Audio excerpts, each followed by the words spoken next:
Hey there, garden fans, and welcome back to the Permaculture Homestead. Spring is here, and I've been doing a lot of planting lately. Just want to bring you along that journey and show you what I've been up to. I've got some goji berry here that are really leafing out. That's just telling me that it's time to get going.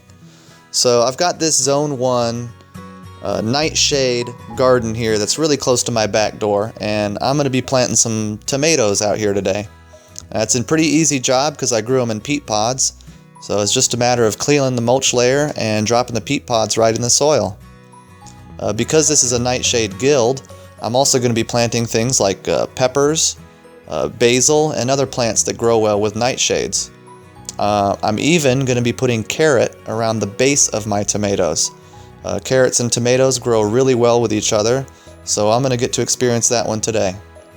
Almost like a Three Sisters. Next thing I planted out this week was my support herbs underneath a lot of my trees, and that means my catnip and my hyssop. So once again, the process for that is pretty simple. Same as usual, clear back my mulch layer, dig a hole, and drop in my herbs. Catnip in particular is a great pest control. I can make a pest control spray with it. I can make a tea with it. It brings in a lot of beneficials, and it helps retain moisture. I got another planting here I want to show you. Check this out as I dig this soil, just so you can get an idea of what I'm working with here.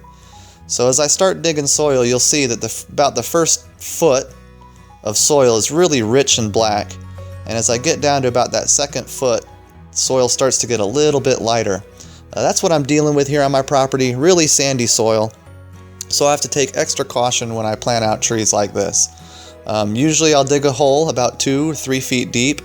I'll amend that hole with a lot of compost, and then I'll weasel in all that compost to the surrounding sandy soil, as you see here.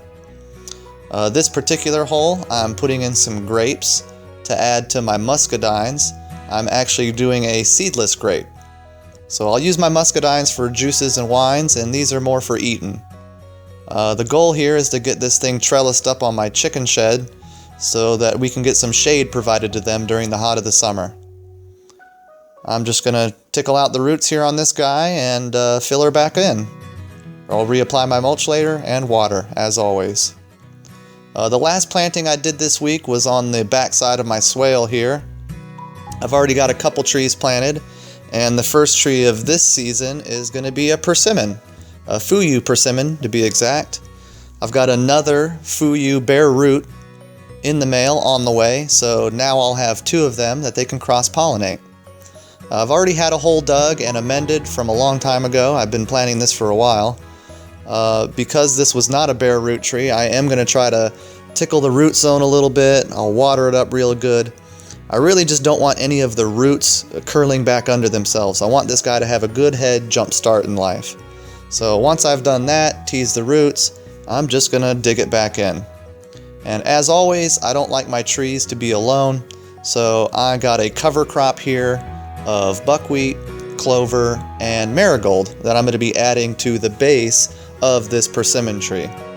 For now, it'll act as a living mulch, it'll provide nitrogen to the tree, and some soil amending in the form of the marigolds. The marigolds help reduce nematode problems in the soil.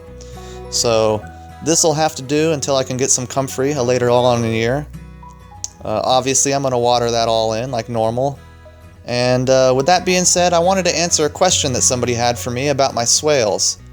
They wanted to know how they work. So here I am dumping about 100 or so gallons of water into this swale. And as I pull back the mulch layer, you can see the water pooling up and spreading. The idea here is that the water is going to pool up and slowly sink downhill towards the root zone of my persimmon tree. So that's kind of how my swales work. That's all I had today, guys. Thank you so much for watching. Please like, share, and subscribe this video.